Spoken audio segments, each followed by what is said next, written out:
Welcome to doctor Maithili's music therapy channel.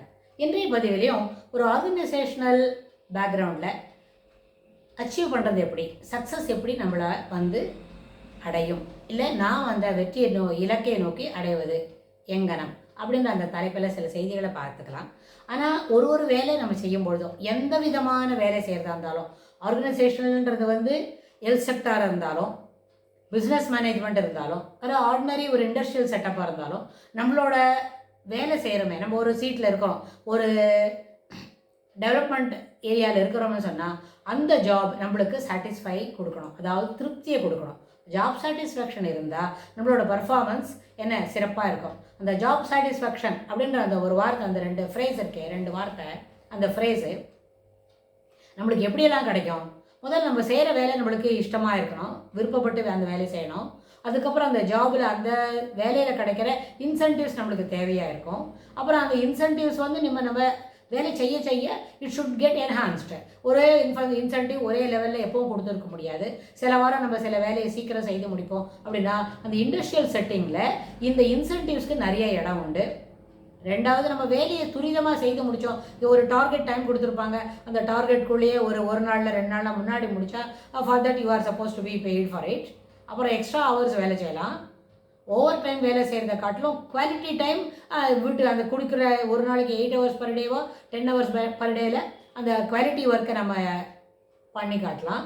அதுக்கப்புறம் quality அவுட்புட்னு ஒன்று இருக்கு இல்லையா, ஒரு எம்ப்ளாயிக்கும் ஒரு குவாலிட்டி அவுட்புட் இருக்கும். ஏதாவது நல்ல எனர்ஜெட்டிக்காக இருக்கும்போது அந்த வரக்கூட வேலை வேகமாக இருக்கும். கொஞ்சம் டல்லாக பசியாக இருக்கும் பொழுது, இல்லாட்டி கொஞ்சம் சுகவீனமாக இருக்கும் பொழுது, சில நேரத்தில் வேறு எதான ஹவுஸ் ஹோல்டு ப்ராப்ளம்ஸ் நம்மளை அழுத்தும் பொழுது, இல்லை ஒர்க்கில் ஒர்க் பண்ணுற இடத்துல இருக்கிற ப்ரெஷர் கூட நம்மளோட ஒர்க்கோட குவாலிட்டியை சப்மிசிவ் ஆக்கும், இல்லாட்டி போனால் நம்மளை அதை பர்ஃபார்மன்ஸோட எபிலிட்டியை குறைக்கும். All this things will happen.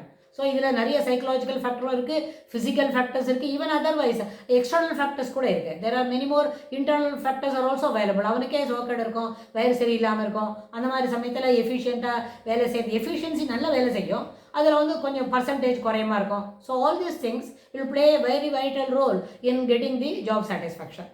அந்த ஜாப் சாட்டிஸ்ஃபேக்ஷன் உங்களுக்கும் இல்லை, அந்த மேனேஜ்மெண்ட்டுக்கும் இருந்தால் தான் நம்மளுக்கு இன்சென்டிவ்ஸ் போனஸு எல்லாமே கிடைக்குமா இருக்கும்.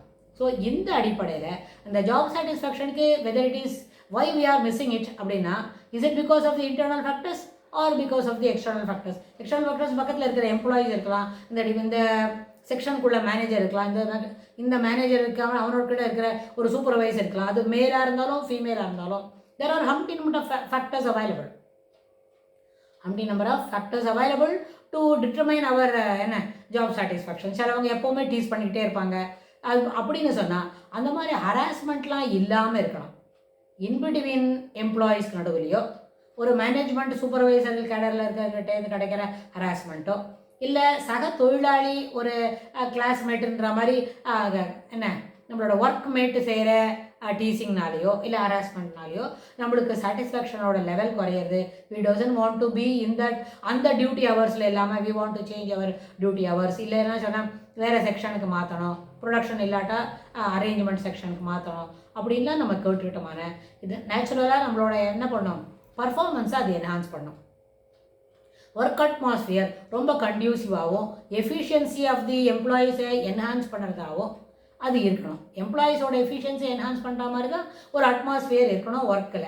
அப்போ அது மேனேஜ்மெண்ட்டுக்கு பெரிய ப்ளஸ் பாயிண்ட். மேனேஜ்மெண்ட்டுக்கு ப்ளஸ் பாயிண்ட் சொன்னால் எல்லா எம்ப்ளாயீஸும் ஹாப்பியாக வேலை செய்தால் அவங்களுக்கு நல்ல பர்ஃபார்மன்ஸ் இருக்கும். அதனால் மேனேஜ்மெண்ட்டோட ப்ரொடக்ஷன் அதிகமாகும், ப்ரொடக்ஷன் அதிகமாக இருந்தால் சேல்ஸ் அதிகமாகும், சேல்ஸ் அதிகமாக இருந்தால் இன்கம் நிறைய வரும், இன்கம் நிறைய வந்தால் ப்ராஃபிட் வரும். அப்படின்னு இதெல்லாம் ஒன்றோட ஒன்று லிங்க். சும்மா வாயில் சொல்கிற மாதிரி இது 5 நிமிஷத்தில் செய்கிற செய்தி இல்லை. But it is a continuous process. It should be a accumulated work இருந்துக்கிட்டே இருக்கணும். ஸோ அந்த அடிப்படையில் ஜாப் சாட்டிஸ்ஃபேக்ஷன் கிடைக்கணும்னு சொன்னால் இத்தனை ஏரியாவில் நம்ம ஃபோக்கஸ் பண்ணணும்.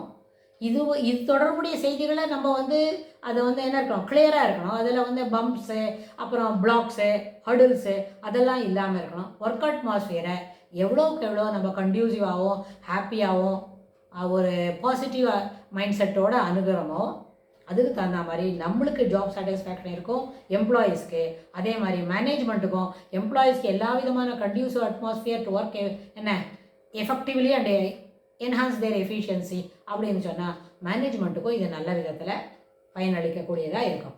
ஸோ அதனால் ஜாப் சாட்டிஸ்ஃபேக்ஷன்றது it is consist of multi factors.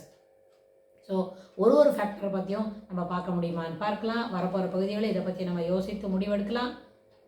அந்த வீடியோவை தொடர்ந்து கடைசி வரைக்கும் பாருங்கள். தேங்க்ஸ் ஃபார் வாட்சிங்.